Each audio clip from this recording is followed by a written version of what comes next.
अनुसूचित जातीच्या वर्गीकरणामुळे मातंग समाजाला सर्वात मोठा फटका बसणार आहे. ज्या समाजाने वर्गीकरणाची सर्वाधिक मागणी केली त्या समाजाला आता वर्गीकरणामुळे आरक्षणापासून वंचित राहण्याची वेळ येणार आहे. अशा प्रकारची बातमी मुंबई लोकसत्तामध्ये छापून आलेली आहे.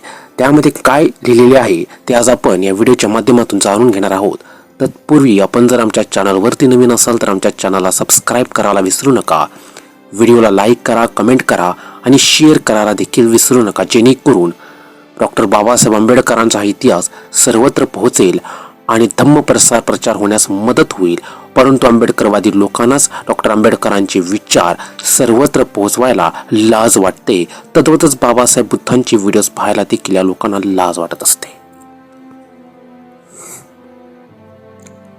राज्यातील अनुसूचित जातीच्या 13% आरक्षणाचे अ, ब, क, ड असे उपवर्गीकरण करण्यासंदर्भात न्यायमूर्ती मदर समितीने शासनाला नुकताच अहवाल सुपूर्द केला. उपवर्गीकरणासाठी केलेल्या संशोधन अहवालामध्ये महार आणि मातंग समाजाच्या 1991 आणि 2011च्या जनगणनेच्या आकडेवारीत मोठी तफावत आढळून आली आहे. परिणामी या आकडेवारीनुसार उपवर्गीकरण झाल्यास मातंग समाजाच्या वाट्याला येणाऱ्या कोट्याला फटका बसण्याची भीती व्यक्त केली जात आहे.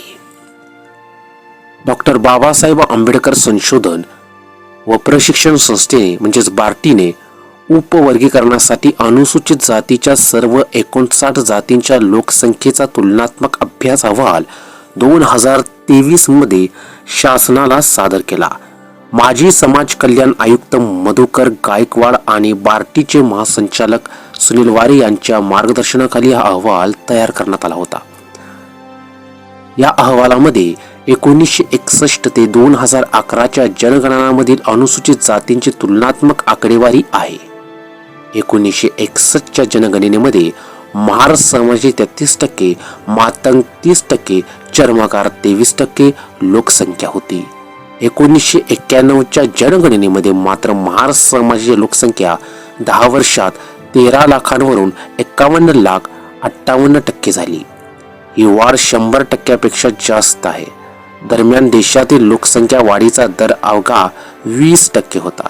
त्याच काळातील मातंग व चर्मकार समाजाची वाढ सुसंगत आहे.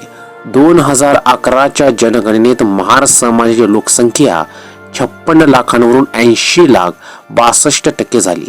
मातंग 20 लाखावरून 24 लाख 19%, तर चर्मकार 12 लाखांवरून 14 लाख म्हणजे 10% झाले.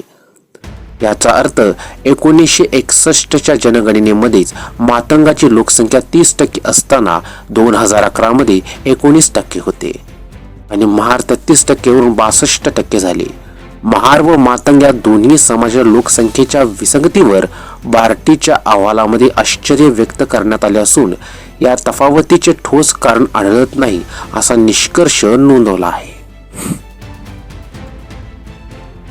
मित्रांनो, 1991 व 2011च्या जनगणनेतील महार व मातंग समाजातील तफावत अनैसर्गिक आहे. म्हणून उपवर्गीकरण करताना 1961ची जनगणना विचारात घ्यावी अशी समाजाची मागणी आहे. अशा प्रकारचे वक्तव्य वाडेकर नावाच्या एका मातंग समाजाच्या व्यक्तीने केलेले आहे. तद्वतच स्थलांतर करणारी व गुन्हेगारी जातींच्या यादीमधील मातंग जात असल्याने सरकारशी फटकून वागणारे आहे. त्यामुळे योग्य नोंद झाली नसावी. मोतीबाग व रेशीनबाग यांच्या धोरणामुळे होत असलेले उपवर्गीकरण स्वागतशील आहे असे मत ढोबळे माजी मंत्री यांनी केलेले आहे. 2011च्या जनगणनेत अनुसूचित जातीची राज्यातील लोकसंख्या 1,28,62,780 म्हणजे 11.45% आढळली. त्यामध्ये महार व 3 पोटजाती 62% व मातंग व 7 पोटजाती 19%, चर्मकार व 27 पोटजाती 10%, ढोर व 3 पोटजाती 0.9% आणि उर्वरित जाती 4% अशा अनुसूचित जातींच्या 59 पोटजातीची राज्यातील लोकसंख्येची टक्केवारी आहे. तर मित्रांनो, अशा प्रकारची बातमी लोकसत्तेमध्ये छापून आलेली आहे. बऱ्याचशा अभ्यासकांचे असे मत आहे की या उपवर्गीकरणामुळे महारेतर जातींना आरक्षणापासून वंचित राहावे लागू शकते. ज्या महारेतर जातीने विशेष करून मातंग जातीने उपवर्गीकरणाची मागणी केली. आता अशी वेळ आलेली आहे, आता अशी परिस्थिती उद्भवलेली आहे की मातंग समाजाला आरक्षणापासून वंचित राहावे लागू शकते. तद्वतच आरक्षणाचे प्रमाण देखील कमी होऊ शकते. म्हणजे एक प्रकारे डॉक्टर बाबासाहेब आंबेडकरांनी भारतीय संविधानाच्या माध्यमातून अनुसूचित जातीला जे आरक्षण मिळवून दिले होते, जे प्रतिनिधित्व मिळवून दिले होते, त्यावरती आता गदा येणार आहे.